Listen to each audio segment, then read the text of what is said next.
Natalie Sideserf here of Sideserf Cake Studio, and I'm going to show you how I made a bowl of alphabet SpaghettiOs cake. It's official as of this moment right now. This is the weirdest cake cutting experience that I've ever had in my life. And I've had some weird ones. If you stick around to the end of the video, then you can watch me cut it and you can see for yourself. Quick question before we get started. Do you like this video? If you like this video, can you give it a like? Because it really helps us out. And if you haven't subscribed yet, subscribe now because I put out a new cake video every Monday. So let's get started. The first thing to do is color vanilla buttercream the color of the tomato sauce, which is a reddish orange color. Definitely heavy on the orange. So I started out by adding a few drops of orange food color. I use gel food color because it's super saturated, so you get quite a bit of color from just a few drops, without adding too much liquid to your buttercream. Next, I add a drop of red food color into the buttercream and a small drop of green food color just on the edge of the bowl. That way, I can just scrape a little bit of that green onto my spatula and control how much gets mixed in. I only need a tiny bit of green. The reason I even add the green is because red and green are complementary colors, and the green will make that red more of a natural, deeper red. More like a tomato sauce. Now that I've got my reddish orange buttercream, let's bust out the cake.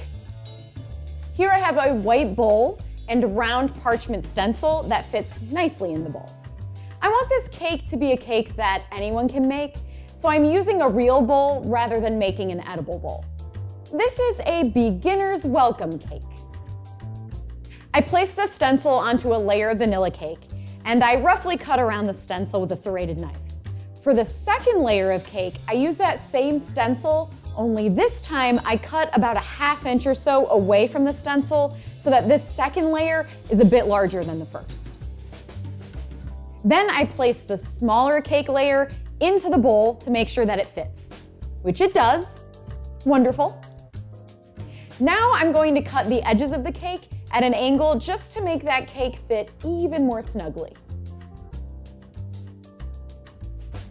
Then I place it back in the bowl, followed by a layer of the red-orange buttercream, and then that second layer of cake that's a bit larger, and then finally that final layer of buttercream. Next, I'm sprinkling a generous amount of cornstarch onto a nonstick mat, and I'm spreading it all over the place. I'm about to make alphabet pasta with ivory modeling chocolate, and that cornstarch is gonna keep everything from getting too sticky. Now I'm rolling out super thin modeling chocolate coils. You can absolutely use fondant for this too, which is actually probably a bit easier to handle when you're working at a size this small. But I'm a modeling chocolate lover. I tend to make things harder than they need to be, so modeling chocolate it is. With a blade, I'm cutting out small sections to shape into letters, starting with the letter I. I figure why not start simple and ease my way into the harder letters. My technique for the letters is to shape them on the mat and then gently smash them with my thumb.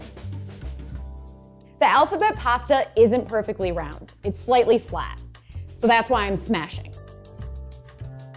Speaking of smash, you know what to do. Smash the like button, if you're into this video, of course. I hope that you are because I'm making this cake just for you. So what's great about making this alphabet pasta is you don't have to be perfect. In fact, it will look more realistic if your letters are a little bit off. I remember eating alphabet SpaghettiOs as a kid, and you'd try to make a spoon message, but your L is all like weird and hangy looking. It just looks weird and wrong. It's like those expectations versus reality memes. The reality is sometimes alphabet pasta letters are wonky looking. Just run with it. Now that my letters are made, it's time to work on the tomato sauce, which in this case is actually gelatin.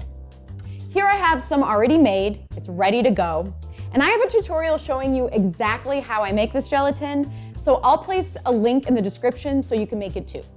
I'm adding a few drops of orange gel food color and slowly mixing it in.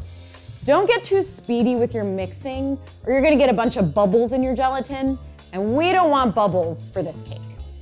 You can see that the food color takes some time to dissolve, but it eventually will after a little stirring, so don't worry. At least mine did. Then I added a little red color, and just like the buttercream, I added a tiny bit of green that's going to deepen the color. The last color that I'm adding is white. I have some white spread on the spatula and I'm mixing it in. The reason I'm adding white, and this is very, very important, is because the gelatin is transparent. So basically it's see-through. But the tomato sauce is translucent, meaning some light passes through, but not all light. So that white food color is going to make this look slightly foggy, and it's gonna look just like the real tomato sauce. So pour some of the gelatin onto the cake, just enough to cover the entire top with a thin layer.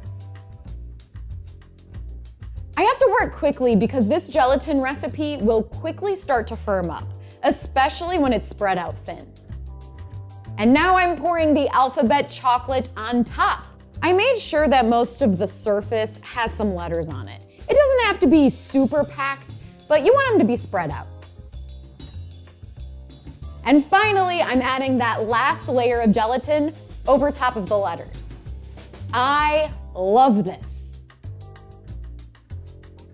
Look at that little J. It's just swimming around like it's in a real bowl of SpaghettiOs.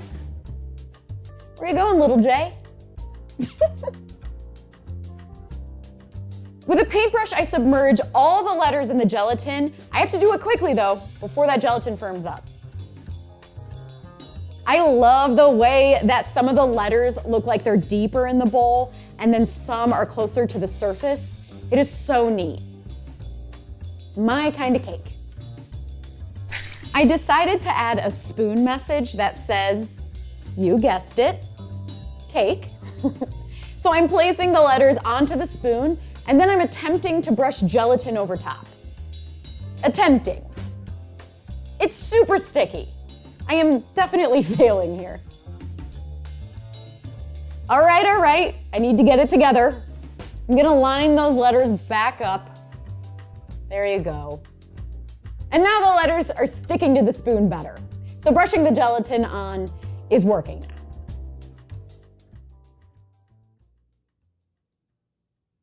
And there you have it, a bowl of alphabet SpaghettiOs cake. Are you ready for the weird part? Let's cut this thing. And it's awkward. This is weirding me out so much. Look how gross that looks. I swear it smelled and tasted like amazing cake, but it looks so odd. It's the weirdest, and I love it. Hey, don't forget to subscribe to my channel. New cake videos every Monday. I have no idea what my next cake will be, but I hope it's as strange as this one.